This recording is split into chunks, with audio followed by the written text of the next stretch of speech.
it's easy for me, and it's probably easy for a lot of people to write off this Saints team. And for me in particular, I try not to just listen to a lot of sports radio and pods. I try to not live in a sports echo chamber. But it seems like everybody wants me to believe that this 1-5 team out of New Orleans is better than what their record says it is. Are you getting that too, Q? Do you believe that? Well, I think was the great Bill Parcells said, "You are what your record is." I believe that was one of his He did say quotes. that. So I mean, that's a loaded question. They're 1-5. They're 1-5 for a reason. They lack talent.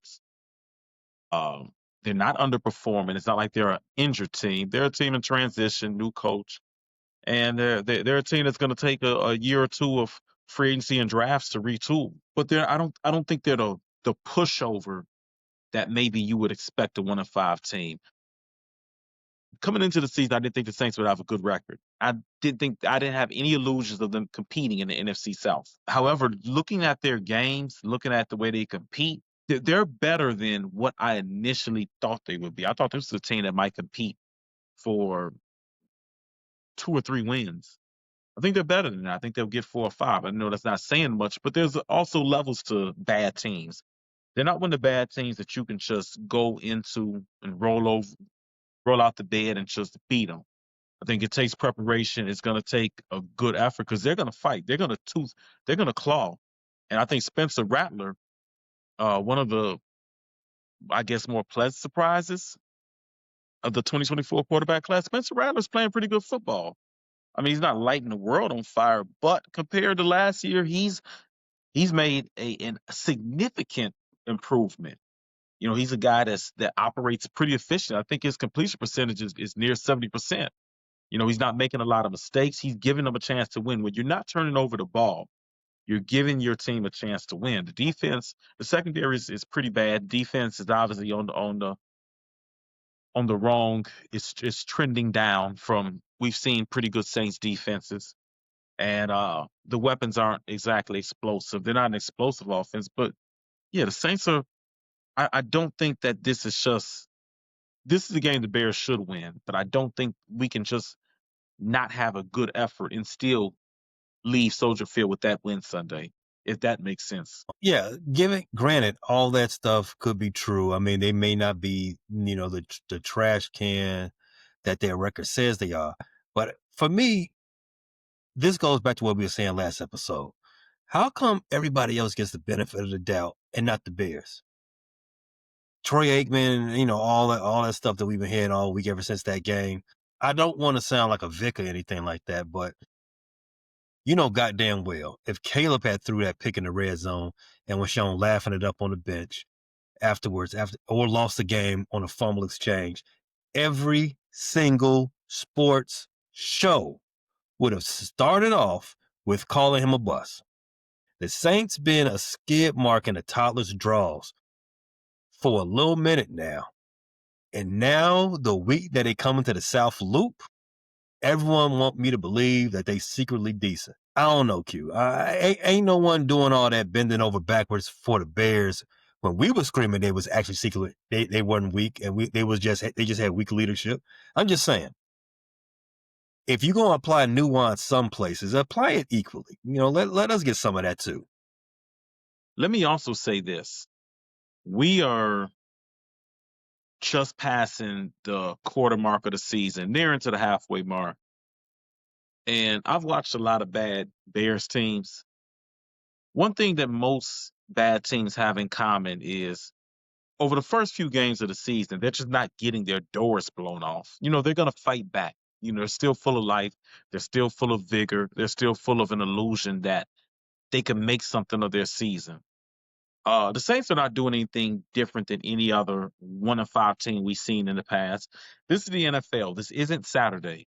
This isn't Oregon playing Troy or Alabama playing a D1 AA team, to get their season off right. The gap between number 1 and 32 is not going to be that huge, especially early in the season when guys are still fighting. But as the season wears on, attrition, injuries, coaching changes, guys pack it in. the bad teams get better, if that makes sense. We saw last year that the Bears were hanging in every game. Every game was pretty much close. Then when things start going south, you saw the double digit losses. You first saw it against the Patriots and Cardinals. Then you saw what you could describe as maybe a lack of not just effort, but discipline and concentration. I think that's one thing that mars bad teams as the season goes on. They start having lapses in concentration. So I just had to get that out the way about those Saints. But yeah, to your point about Caleb Williams, talked about him on my social media, and there's still people that want to call him a bust or talk about how much better Jaden was. And my thing is, if the roles were reversed and Caleb threw a red zone pick, let's not forget that Jaden was running and the ball just fell out of his body. He recovered that one, but was that second or third quarter? He just ran and the ball fell out of him. And then he mishandled a snap that could have sealed the game. Now, they were on 3rd and 1. If Ja'Cory Merritt gets that cleanly, maybe he's able to get that first down.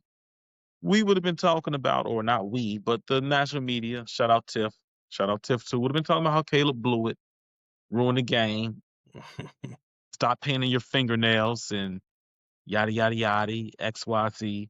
So yeah, there's definitely an anti-Caleb sentiment, and I'm looking like, yeah, it wasn't a perfect clean game, but the guy had no turnovers. But I look on my social media and people say, "Well, he should have had a interception. He should have had two." Look, that's not how it works. Either you turn the ball over or you don't. There's not no shoulda, woulda, coulda. Bears should have won the Hail Mary game last year. Bears shouldn't have had a touchdown call back that Roma Dunze scored. There's a lot of shouldas. So I think at the end we got to deal with the concrete thing. And one of the things we just got to accept is that until Caleb just reels off Super Bowls and makes it undeniable, people are going to do their best to put him down and deny him. We can parse hairs with other people, but it's the worst thing in the world for the Bears, and I'm about sick of it. And I got my opinions about the 1-5 Saints, and I'm fairly aware of what they offer. So I'm gonna shoot them a fair one in this preview. I'm not gonna have my Bears bias. I'm gonna lead that. I don't really do that in our preview episodes. I'm gonna just give you the tail of the tape and let that tell the story. As of recording this, DraftKings has the Bears as a 4.5 fave. The total is sitting at 47.5. When I saw those lines, my SGP antennas started twitching. What you think about how Vegas see this game? 4.5. If I see 4.5, I'm laying money on the Bears. I think that is a little disrespectful, Mm. given that outside of one quarter, the Bears have been pretty dominant at home this year. Would you say? I mean, outside of the JJ McCarthy 3 touchdowns in the fourth quarter, the Bears have significantly outscored their opponents, and they've outscored significantly better opponents than the Saints. The Vikings and Cowboys are both clearly superior to the Saints. I mean, I think the Vikings are, you know, a stable quarterback away from contending for the division, and they're clearly still a factor in the playoff race. I think the Cowboys also could be a factor in the playoff race. I think Eberflus and that defense will prevent them from making it. But yeah, I think 4.5 is wow. I'm surprised that the number will be that low after you go on the road and beat the Commanders, who um, have the quarterback that everybody likes to gobble. I I don't want to put the cart before the horse and tell you how I'm feeling about this game, but 4.5 and 47.5. All right, put that slip in. If I if I I if I definitely get off if I 40. get off this podcast and see 4.5, I'm gonna lay my money right then and there. Bears covering. Mm-hmm. So the Saints are actually on a 5-game win streak against the Bears, dating all the way back to 2017 season. Do you remember the last Yeah, time these two teams played? yeah. Tyson Bagent was throwing the ball to the Saints. Yeah, yes. We actually have a review of that game. Speaking of past Saints games, that was the one irritating thing of the Matt Nagy era, the Saints' domination of the Bears. God, that was annoying. And watching Anthony Miller and Javon Wims both crash out one after the other with that goddamn Chancey Gardner Johnson. Man, oh, frustrating. And the Nickelodeon game. I am so sick of the Bears and the Saints this decade. I don't know what to do. The Nickelodeon game where Mitch Trubisky was the NMVP. All I know is I he don't got remember what yacked the N on. stand for, and I don't even think I want to Nickelodeon. know. But in this day and age, um, weird times we're in. But yeah, the Yeah, Bears Saints it recent is. history has been awful. Have you seen Mitch in those backup commercials? Mitch is in commercials. Yeah, he's in those I forgot what company it is, but I seen him. You know the commercials with Bridgewater and DeVito. Mitch is in those. He Is got he? one. He's a Okay, backup. I seen the Teddy Bridgewater commercial. I seen the DeVito commercial. Mitch is in there. The number 2 overall pick Yeah. is making a fool of himself in backup commercials, huh? Hey man, he's embraced where he's at in life. You know, You know what? I If like he that likes for it, him. I love it. Be you, as Matt Nagy would say.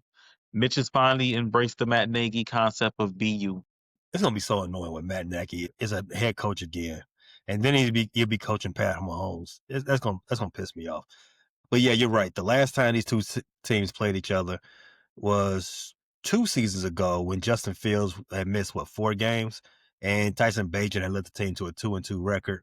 One of the losses was to these Saints, coached by Dennis Allen. He did throw 2 touchdowns, but it was the 3 interceptions that stopped the Bears from being able to win that game. I remember like it was 2 months ago. We had talked about that. Each one of those interceptions were god awful. It was Yes. underthrows and not a Bears player in sight. If you remember how you felt after that game, was it the interceptions from Tyson that annoyed you the most, or was it the fact that Taysom Hill caught a TD pass and threw a TD pass on the Bears? Taysom Hill. Taysom Hill clowning us. That's what irritated me the most. That they unleashed the Taysom Hill on us. The Saints have a habit of when they want to disrespect an opponent. This is when they were a fairly decent team. When they want to disrespect an opponent, they just bring out Taysom Hill. Think it's not going to happen again this way. As you know, Dennis Allen's with us now. On us. I don't want to see him in any game at all. I'm. If there's No, a I lot of want to things see that I'm Taysom in tired the game. of, Try and that now. Go and try that now, Taysom. Go and line up but under center. Montez Sweat, you better get him this I'm time. tired of the Taysom experience. Yeah, I'm just tired of the How is Taysom Taysom still in the experience. league? What is he I'm over doing it. to still be in the league? I don't. I do not understand it. I I just don't realized he's understand it like at all. 35. Like he's the most gimmicky gimmick that's ever gimmicked. How is he still getting away with this? He's like Walter White, and everybody else is like Jesse Pinkman. Like, how is he still getting away with this? You know what? I have a theory. I'm not gonna say it. I am not gonna fan any You know, tensions or racial we are flames. there. I'm going. we're, we're there. That's the only reason We I are can see there. Taysom Hill Jesse. still on the team because there's not a demand. If he hits free agency right now, none of the other 31 teams feel like they have to have a Taysom Hill because what does he do that you need? They call it I was about to versatile. say maybe the They call it versatile. I call he's not good enough to play quarterback, running back, or tight end. He's not good enough to be a full-time player at any of those positions. I was about to say maybe the Jets, you know, maybe if he was cut tomorrow, maybe the Jets look at him. But then I remember, you know, Justin Fields is just a better version of Taysom Hill. So Watch it now. Still got some yeah, Justin no, Fields loyalties to forget on your ass. To forget on your ass real fast. yeah, no, I know. That I'm not, that and just I don't, I, I don't mean that in the pejorative. I promise you, I don't. I'm a Fields fan too. But if Taysom, if yeah, let's just move on because I don't even know how to clean that up. yeah, stop. Stop now. Stop now. We already probably got to edit and censor what I said. But once I get going, it just got to get it out, you know? Right. So the Saints, their new head coach right now is Kellen Moore. Their offensive leaders in this game are Spencer Rattler at quarterback. He Spencer Rattler is the team's quarterback. Chris Olave is the leading wide receiver, and of course, the Alvin Kamara. The seemed like he's been in the league like 15 years. He is their lead running back for the Bears. Caleb Williams, you all know, he's the quarterback for the Bears. The leading wide receiver for the Bears is Roma Dunze. The draft buddies themselves, and the leading rusher for the Bears is the Bears' only running back, DeAndre Swift. Let's start off, as we always do with these previews, with an injury report. First things first, DJ Moore. He spent the night in the hospital after the game, and he did check out. So everything sounds to be it dodged a bullet as the thing that you thought was the issue. The Bears are still keeping the information surrounding that injury kind of close to the vest. But I did want to start off with that. He did check out of the hospital. Nothing, no surgeries, anything else like that. But as of recording this, after Thursday, the Bears injury report looks as such. Brady Jarrett, Carlos Santos, Noah Sewell, the aforementioned DJ Moore, and Jonah Jackson all did not practice on Wednesday. Grady Jarrett, Carol Santos, and Noah Sewell, they didn't practice on Thursday. So DJ Moore and Jonah Jackson, they did return to practice on Thursday. DJ in a limited capacity. Abegba and DeAndre Swift, they also tallied limiteds on Thursday, as well as Austin Booker.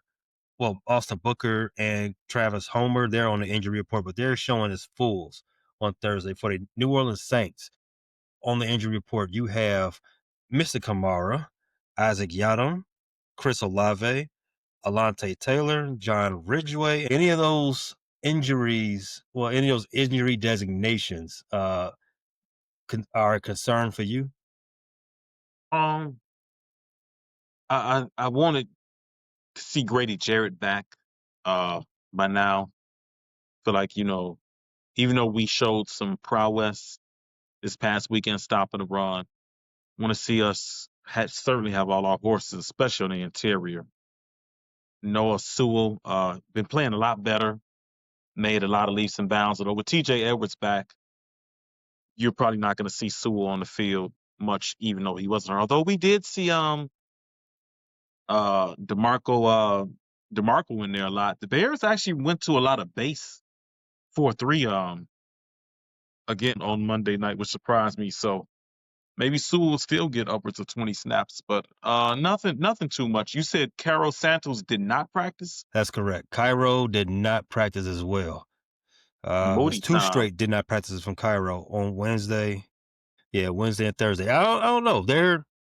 If you listen to what they're saying in the press conference, it sounds like they expect Cairo back, but it don't. They do. I I look at what you put on paper. What you say is less important to me. But yeah, the Bears rushing defense, they are coming off a good rushing, defensive performance, even without Grady Jarrett. But you would like to see Grady Jarrett back, especially if he's going to be one of the leaders in that. And on the defensive side, he's got to be on the field too, right? All right. So let's go ahead and just move into the Bears offense versus the Saints defense. The Bears offense, they are trying to build off their win. They're trying to build their win streak to 4, but they have yet to play up to their theoretical potential. I don't think I'm lying when I say that. And we think they can be better than what they've shown, even though they average a little more than 25 a game. This week they played a New Orleans defense that's been struggling, and they've given up 25 points in 4 of the last 5 games. And they have the lowest graded pass rush unit in the NFL. The Bears roll out of the bed scoring 25, like I said, so just that, it's already favoring the home team. Caleb Williams. Hold on. The Bears are coming into this game with the 11th ranked passing offense versus the 17th ranked passing defense. Caleb had a solid performance on paper against DC. He had a touchdown, no picks. He had a rating close to 100. He ran for a touchdown. All the nice things that we talked about. But He has not completed 60% of his passes in back-to-back games, Q. You know, he came into the season, one of the benchmarks that they wanted was 70. Yeah, He ain't got six. He's doing 1990s quarterback stuff right now. yeah, And he currently leads in the NFL, as we talked about in the review last episode, and that Troy Aikman kept pinpointing, but kept highlighting. He leads the NFL in off target throws. Williams, he's playing very well when the pocket is clean, but the bad decisions are showing when he's under pressure. He was sacked 3 times against Washington. It was the most he's had since week 2. Williams, he told reporters this week that he's struggling to hit guys when he's on the run. And to me, I don't like to hear that, because that's a part of his game that, well, yeah. one, that's where you get the explosive plays. And for two, when they drafted him, it was because of that. It was because when he gets on a run, he just keeps his eyes down the field and he can create magic out of that situation. And if you're telling me you're struggling to create magic on the thing that we expect you to create magic doing, that's going to be an issue. Yeah, that's what made you special. That's what got you the comparisons to Mahomes and Aaron Rodgers, and that's what really separates you from the rest of the quarterbacks. The ability to create. That is the game breaker, that we were looking for. So yeah, that's definitely concerning. And Caleb needs to get back to being able to handle the throwing on the run. Like that's what we saw at USC. That's what tantalized the scouts. That's what made you number one in generational, the athleticism and throwing on the run. So uh like to see Williams kind of correct that. I like to see this be a get right game where, like you said, he's nowhere near that 70% benchmark. We're 6 games into a 17-game season. He's got to have a couple 75%, 80% games. And this is the week to start. Yeah, definitely the week to start. But before we get too that far, do you think that some of the issue here is that well, Ben Johnson wants him to be on schedule, play within structure, but Caleb is more of a guy that's always colored outside the lines. Do you think that's kind of like causing an issue with his natural ability? No, I think and even Ben Johnson he stated that it's not going to look maybe the same way it looked with golf, and that's okay because there's more upside in a way than with Hmm. golf in terms of being able to create. So I think Ben Johnson wanted him to play in structure. I think ultimately that is good for him. I think what Caleb has to do is relax. I think at times in the Washington game he looked a little tense, a little frustrated, and I think he's got to play loose. I think he's putting some pressure on himself, and I think he's just got to be loose. And in the words of one of the previous Bear coaches, Matt Nagy, be you. I think when Caleb relaxed a little bit, and I also think, I think Ben Johnson even stated, I think Caleb Williams is thinking too much. I think he is at times thinking too much. So, it's a lot when you're trying to master a new playbook and a new scheme. This is the third time in a little over a year that he's learning a new scheme and with a new play caller. So I think you'll see Caleb get more comfortable as the season goes on, and I'm hoping, and I do believe that when his comfort gets up there, you'll see some of the accuracy and some of the off-platform throws and off-platform things come back and come more naturally to him when he masters the playbook. I do think this is a get right game. Everything leads me to believe that the Saints secondary is leading towards that. This is the game where Caleb wins his second NFC Offensive Player of the Week.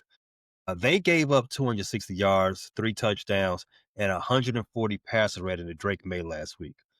They have allowed 111 rate on the year. Only 2 teams have given up a higher rate. They have allowed 69.5% completion rate and the second most passing touchdowns. The Saints defense as a whole is allowing 109 rate to wide receivers this season. I thought I was bullshit in group chat earlier when when I said I'm expecting Caleb to throw 5 tutties this weekend. How you feel about that now? Feel good. I I I don't know if he'll get to 5. That's a lofty number, but I got the over on Caleb throwing 3. I expect to see three tutties thrown. This is a get right game for Caleb. Uh, the only thing that could stop his numbers is if the Bears jump on the Saints early and it's just not competitive by the third quarter. But then again, we've seen with Ben Johnson and Dan Campbell, they don't take their foot off your neck. We've seen Ben Johnson and Dan Campbell in the past. They're up. They've done it to us. They can be up 30 to 10, 30, 35 to 10, and they're still going to throw the ball. So Ben is still going to operate the offense. So I do expect to see some fireworks from Caleb, and I pity anybody who has to face him in fantasy uh, this weekend. Fortunately, I've got 2 Caleb shares in fantasy football, so I will be starting him. Unfortunately, I've got 2 Caleb shares too, and that's not Are are, because I, are you facing Caleb at all? no, I'm starting Caleb in 2 leagues. Okay, you're not facing him in any leagues.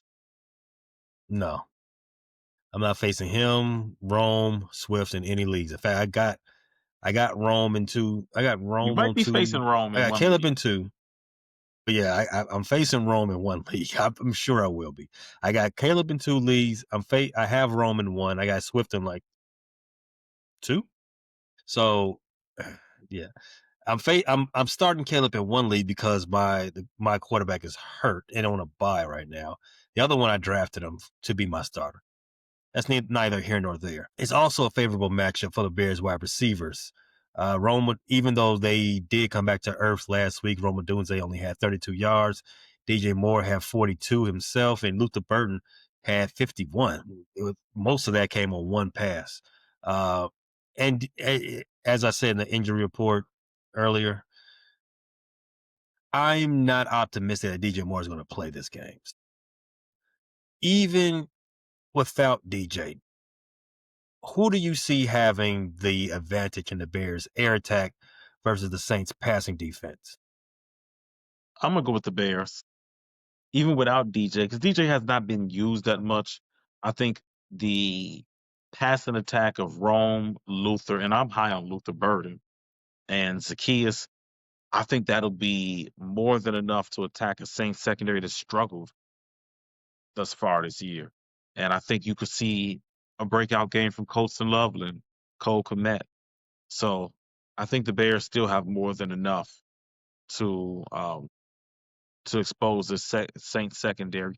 Could see a Jade Walker sighting. I would love to see that with what's the dance called? The Jubilee dance where they kind of walk to the side or run. I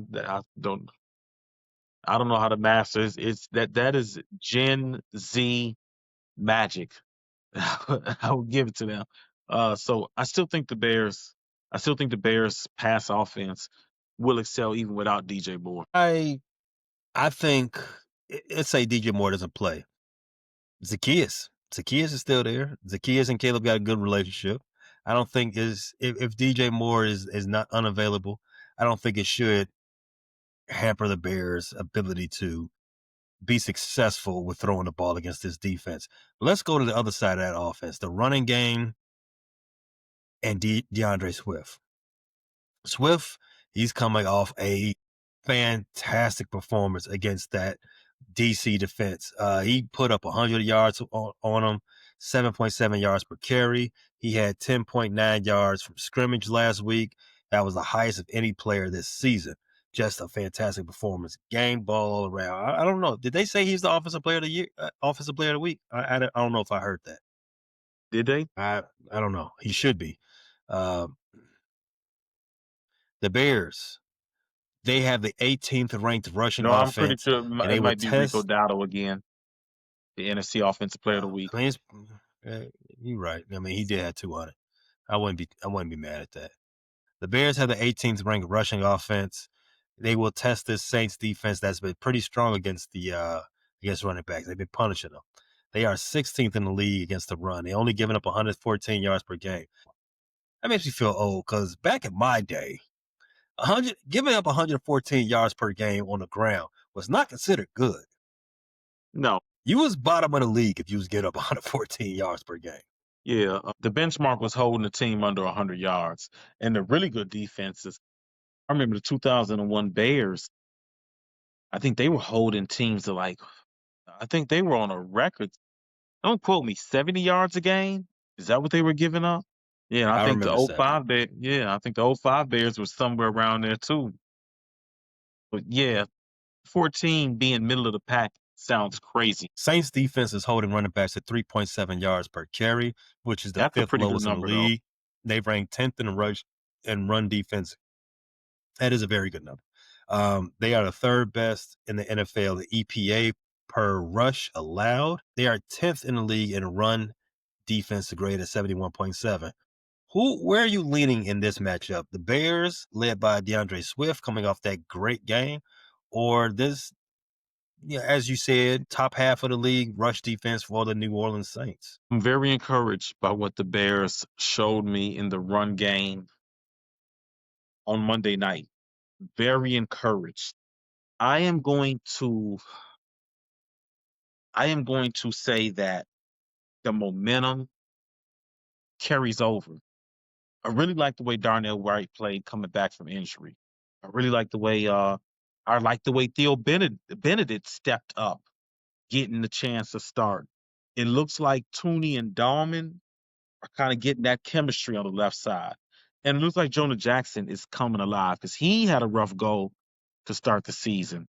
So I really like the way those five guys. It looks like their best football is ahead of them. So I'm gonna go with the Bears on this one. I just like the way the offensive line is coming together.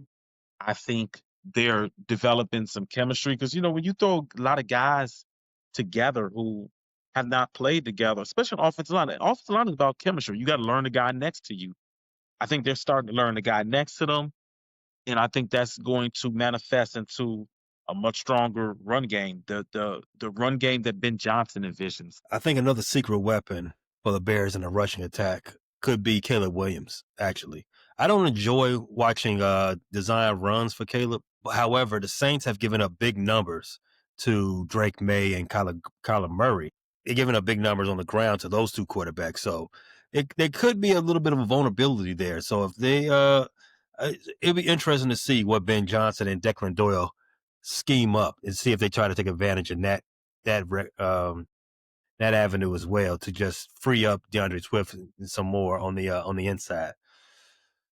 The Saints have given up the fourth most touchdowns from scrimmage. The Bears' offensive line, as you pointed out, they look super comfortable against DC. That's going to be key in continuing Swift's success, especially since the Bears' run game hasn't been consistent at all this season. Um, Based on everything we talked about so far, it sounds like it could be another clunky offensive performance for the offense. You know, getting to the red zone, maybe can't punch it in, getting a bunch of field goals. You mess around and get 24 to 26 points, but not like the super efficient, high octane run offense that we expect. Am I reading that wrong, or do you see the same thing? I feel optimistic, and I know the Commanders game was up and down, but I think I don't I know necessarily that the mastering of this offense may not be linear. There may be weeks where they look good and they take a step back. And I know the Saints defense is probably more respectable, but I think coming into Soldier Field, the Bears on a momentum of a 2-game win streak. I think the Bears offense could have a performance really similar to what they had, was it 2 weeks ago, 3 weeks ago against the Cowboys. So that's more what I expect the Bears offense to look like. I expect to see some big plays. I expect to see some continuity. I expect to see a good offensive showing on the lakefront. I don't know if I'm setting myself up for disappointment with the high expectations. I think the Bears offense comes out and has a very good showing this Sunday. One thing that they have struggled in these games is on crucial downs. They went 3 for 10 on third down against DC on Monday, and they were 1 for 3 in the red zone as well in that game. That's been a big concern. Has been their reliance on field goals, In fact, the Bears rank 18th in the league in red zone percentage. If they have another typical offensive showing in this game, but they win, would you feel a little let down? Well, I know that Ben Johnson's offense is not simple, and I know it's going to be a process. I wouldn't feel too let down and discouraged, especially if they get the win, because I think there's wins. Wins are not easy in the NFL, uh, particularly on the road. I know this is a home game, but wins are not easy in the NFL. So if we're winning and winning ugly, I wouldn't feel let down. So I still think that by November, this offense is going to start clicking. It's only a matter of time before this offense starts clicking. They got the talent, they got the play caller.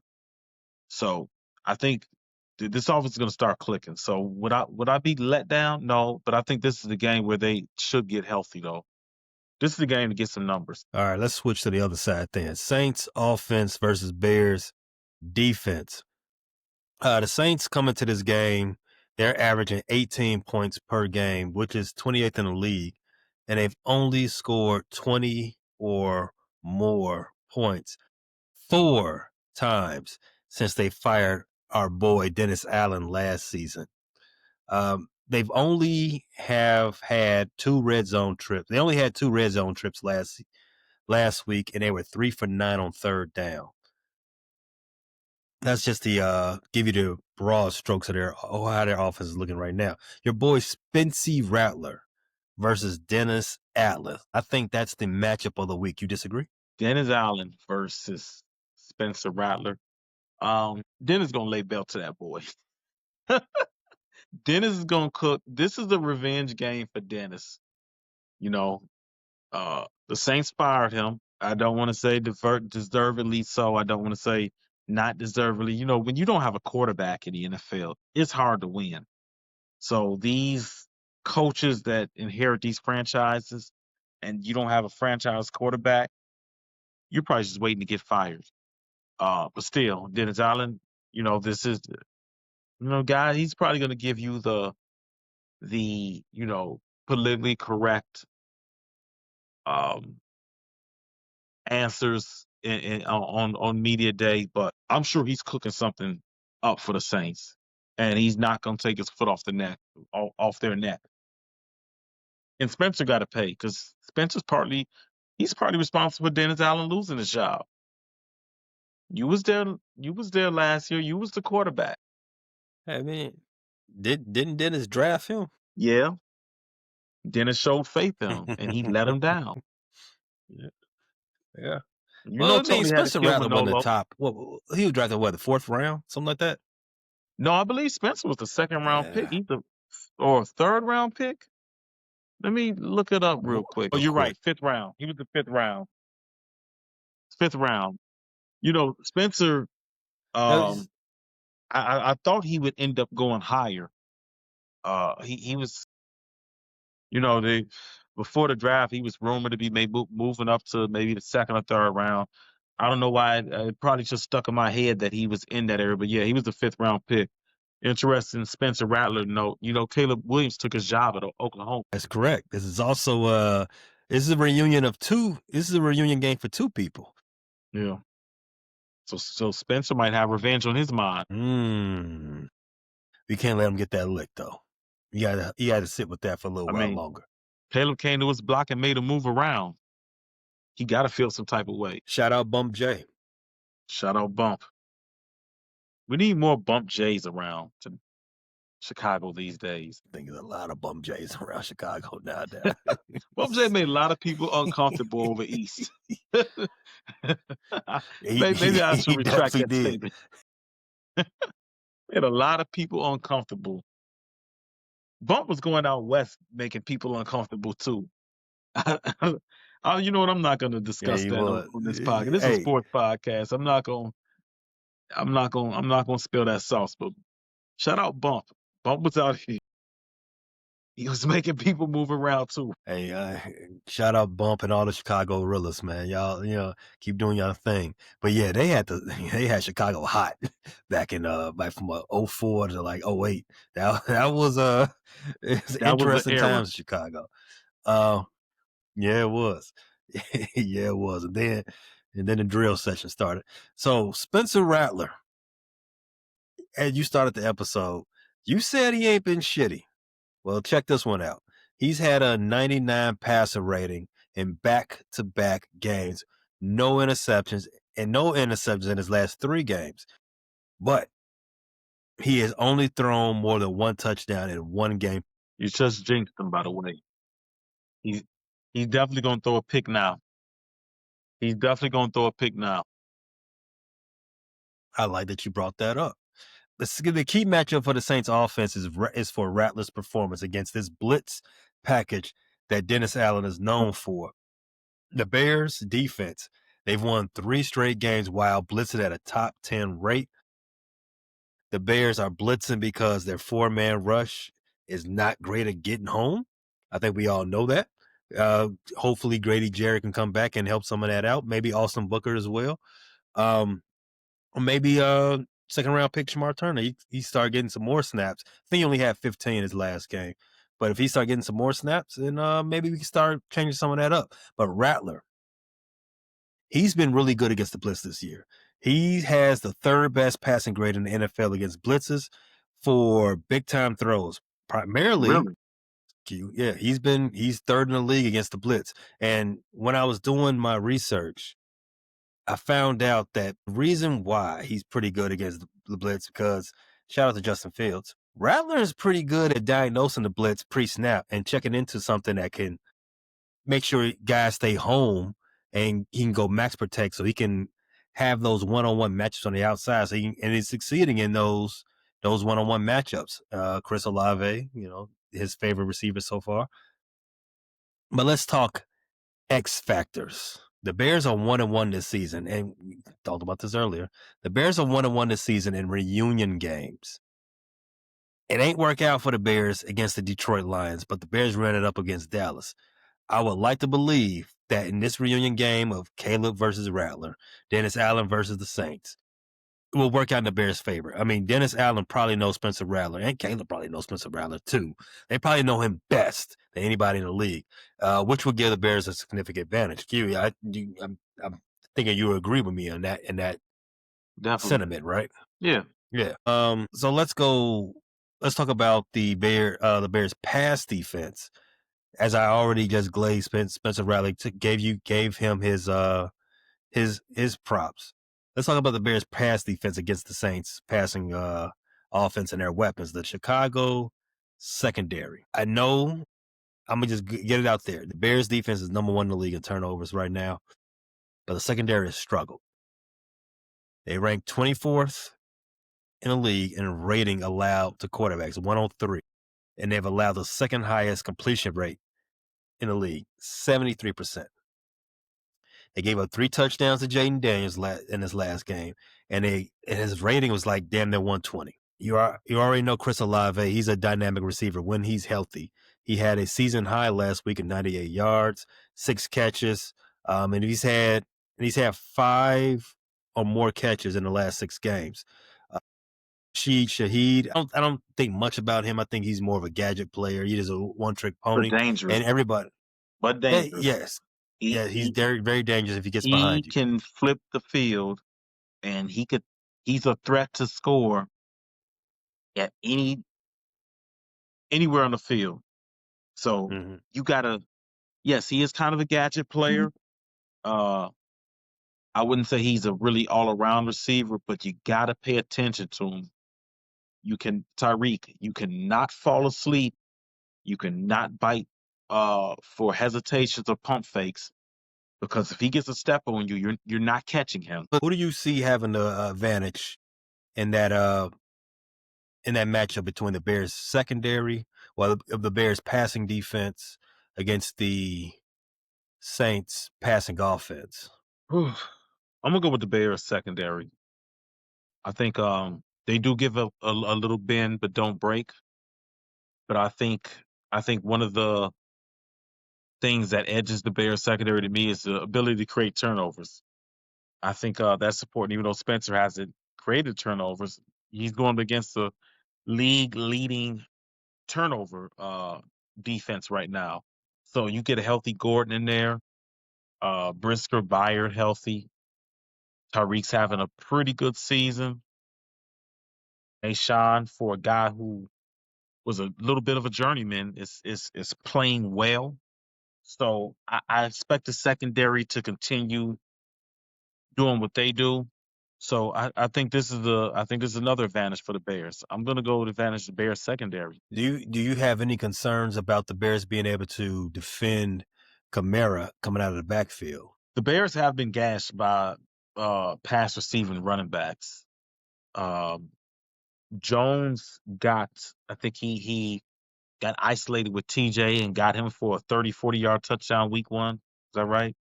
Hmm. No, I mean, the Lions that was stomped up. Noah. That was Noah. That was on Sewell? Okay, Yeah. right, because I think TJ didn't play, right? No, he didn't play. Yeah, that has been a bit of an issue. So yeah, there is some concern. What is Kamara's season high so far receiving? The Saints offense, outside Had of it last week. Rashid from 45. 45, Saints offense just hasn't been explosive enough for me to necessarily be afraid of Kamara right now, and he hasn't been explosive neither on the ground or through the air like he normally is. I mean, there's always a little bit of concerns. Like I said, the Bears they've been gashed a little bit, and Nichols, uh, in the waning minutes of that Commanders Bears game, I know you saw he caught one pretty much in the flats, and the Bears just didn't break down to the ball well, and he ended up taking what was a 6, 7 yard pass and getting 15 yards and continuing the Commanders drive on that one. So there's a bit of concern. However, I'm not overly concerned. The one I'm more concerned about is Rashid Shaheed. Like the Bears have to pay attention to that. Please, Tyreek, Yeah. don't bite on the double moves. Don't fall asleep Actually, on that one. I think this is more. I think that's more complex. Because one of the things I noticed in this game against the Commanders had the, Jaquan got his wish. Maybe that's a facet with Playing close to the line of scrimmage. yes, he was Yeah, in he I was in think the that's where box he's a best lot. utilized. Yeah. But I think that's where you get the best version of Jaquan, where he is kind of in that Joker Rover type role. You saw him playing close to the line of scrimmage. You saw him drop back a lot of times. I think when the offense can't key on where Jaquan is going to be at pre-snap, that's when he can do his magic. I got to go look at that interception he had on Jaden Daniels, but I think he was playing close to the box and then dropped back in coverage. I got to go look at that one again though. Yeah, that's exactly what he did. But it was in a red zone when that happened too, so you can get away with that. But it's a Condensed field, yeah, it's a short condensed field. Yeah. field. Right, yeah. My concern is if Shaheed, he's a field flipper as you called him. If Dennis Allen utilizes that because he wants to try to play mind games with Spencer Rattler, and he wants to feign some pressure that may or may not be coming from number 9. That could get us in trouble. You leave Shaheed on the island, and Nashawn Nashawn gets toasted, or I have a little faith in Tyreek right now. I think Tyreek is his mind is definitely all the way in the game.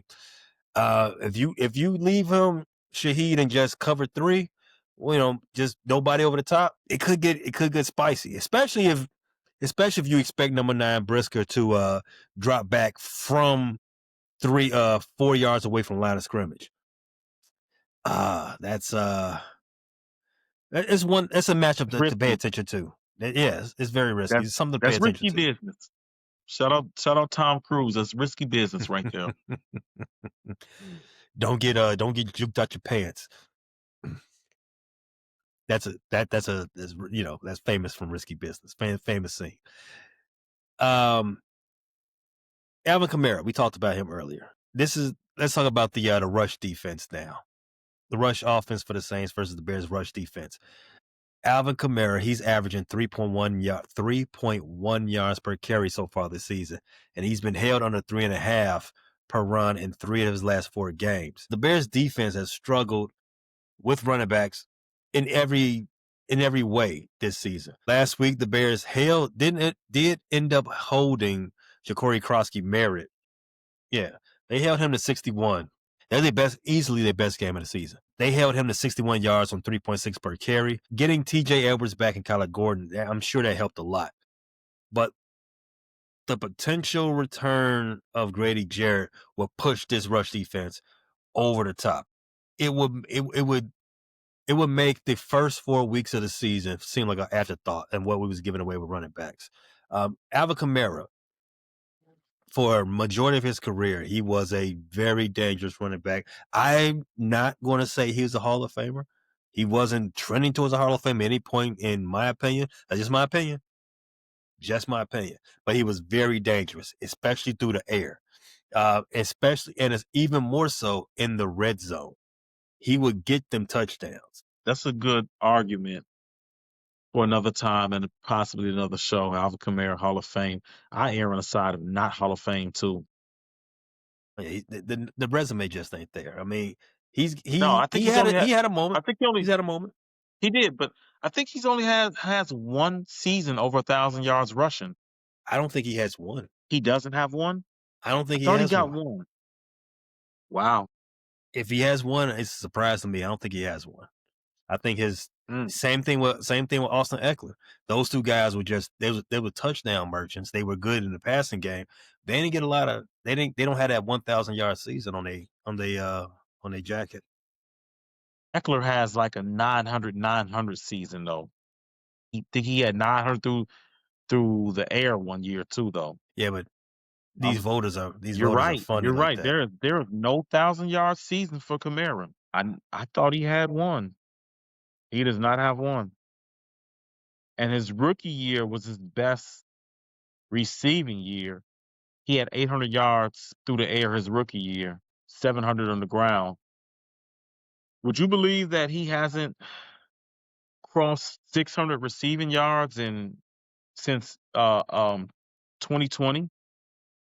For a guy Yeah, that's known as one of the best receiving backs, that's kind of I'm actually a little surprised by that. yeah, he's only what 31, I think 31, 32, something like that. 30. He's not. He turns 31 next year. Wow, He's only he's 30. younger than I thought. Because I was definitely going to say I thought he was over the hill for. I think he's been out of his prime for a decent amount of time. And you say since 2020 he hasn't got 600 yards. It's not Receiving, shocking to no. me. Yeah, 600 yards receiving. It don't shock me. I think I don't. Well, now I think we've seen the best of Alvin Kamara, but I think some of that is the function of the Saints' offense being in decline. You know, Kamara Hmm. was part of a running back committee, and he was in a Sean Payton offense, and the offense was much more dangerous. With Drew Brees was there until what 2020 was Drew Brees last year. So I think Hmm. a guy like Brees, and Brees was still playing. I mean, when Brees retired, he was still playing really good football, still playing a high level. So I think that's a function of that Saints offense not being as explosive, not continuing drives, and giving a guy like Kamara more chances. Because that's the last time he hit double digit touchdowns too. Like you said, he was a touchdown merchant. And 2020 is the last time he had 16 touchdowns on the ground in 2020. He has not had more than 6 touchdowns on the ground since. We say all this to say that we do expect the Bears defense to have back to back solid performances against the running backs of the opposing team. Yeah. Right? Yeah, he's only I averaging expect it. 3.8 yards a carry. Kamara hasn't been dangerous on the ground since 2020. Geez, the last 5 years, if he was ever considered to be a Hall of Famer, the last 5 years, clinch it for no. 3.7 yards a Hmm. carry, 4 yards a carry, 3.9, 4.2, 3.8. Yeah, there's just not enough on the ground. You blamed Spencer Rattler for getting Dennis Allen fired. What if it was Kamara? What if he's the villain the whole time? Secret villain, like a Scooby Doo villain. Like, damn it, I would have got away with it if it wasn't for you pesky kids. I just don't understand why Kamara is still in New Orleans. They haven't been good in a few years.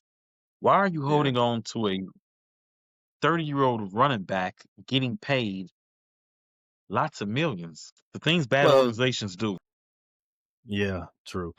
Well, they were up the hill with the salary cap. You remember after Drew Brees left, they were like negative 200 in the cap, Yeah, and they've they been in bad salary cap space. What are they spending the money on? What was in they're there that they were I spending? don't I don't know. They were laundering money if you ask me. I think the New Orleans mob is on the book somewhere. Had Uh, to be. yeah, Cash Money Boys. Birdman, he's probably getting paid too. Well, were they paying Little Wayne's salary? Is that what was happening? Little Wayne's lean money, I would assume that Luane got a he got some type of sponsorship with that cough syrup. methazine, activists. Yeah, he's got a sponsorship. They paying him. They paying him to get high.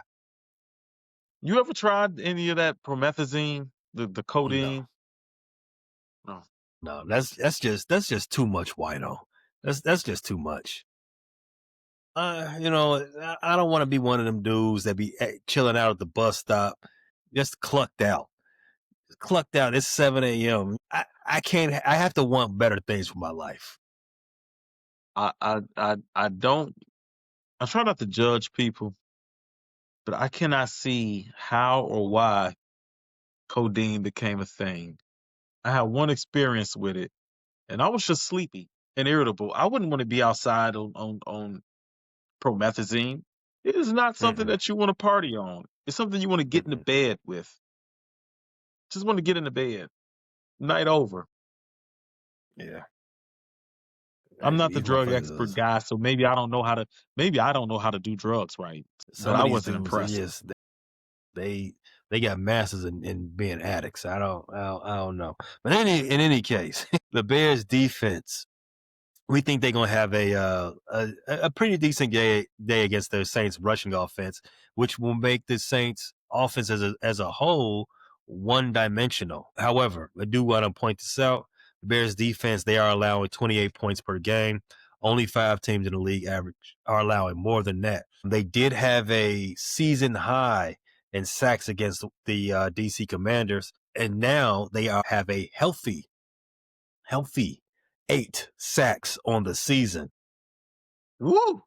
We, yeah, no, a whole lot, right? We mentioned earlier that this defense is relying heavily on turnovers. That is a dangerous game to play, even as the number one in the league in turnovers forced per game. They have 11 in the last 3 games. Turnovers is not something you can depend on week to week. They are very much not regression proof. But Q, we did all this talking about we gave I shot the Saints a fair when I told you I gave you their numbers, their stats. I'm trying to make the argument for them of how this would be a close game. I tried to explain how this line can be 4.5, and I've gotten to the crosswords. It's times where I was doing a project our prediction. Did I do a good enough job at explaining how this game could be a close game between the Bears and the Saints? You definitely try to get a lot of respect to them, but at the end of the day, the Saints are a tomato can. They're a tune-up fight. They're Rocky Balboa in Rocky One for Adonis Creed. That's what they are. Yeah, so this is gonna be a slugfest, huh? They're here to get It beat better up. not be. Rocky gets beat up every movie, but He got beat it up better every not be a movie. slugfest. Yeah, he did. Yeah, he did. He definitely got it. He's definitely got CTE. This is not going to be a slugfest. The Saints are coming over to our house in their trench coat with nothing on underneath. That's what it is.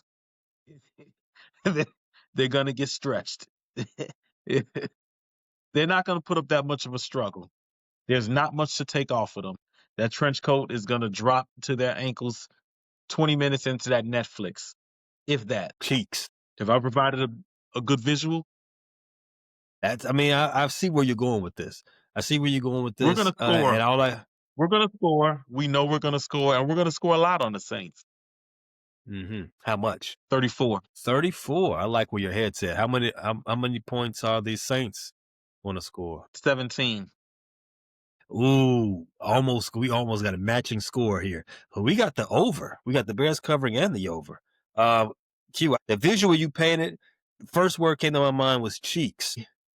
I had the Bears clapping them 31-17.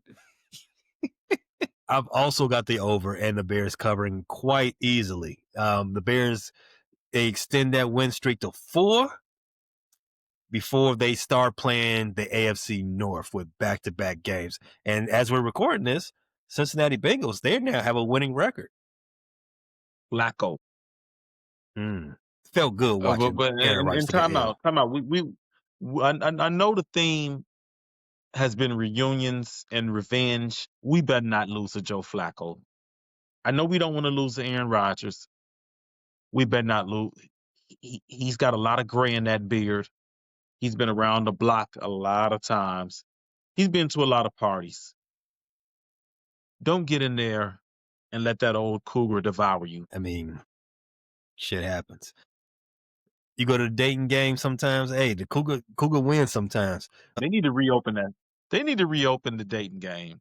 Oh, I didn't know it You was know, right next closed. door is the Family Den. I don't know if you've been to the Family Den. Those aren't cougars. Those are like dinosaurs over there. Like those are some ancient souls in there. Those are like the ancestors in there dancing around to house music.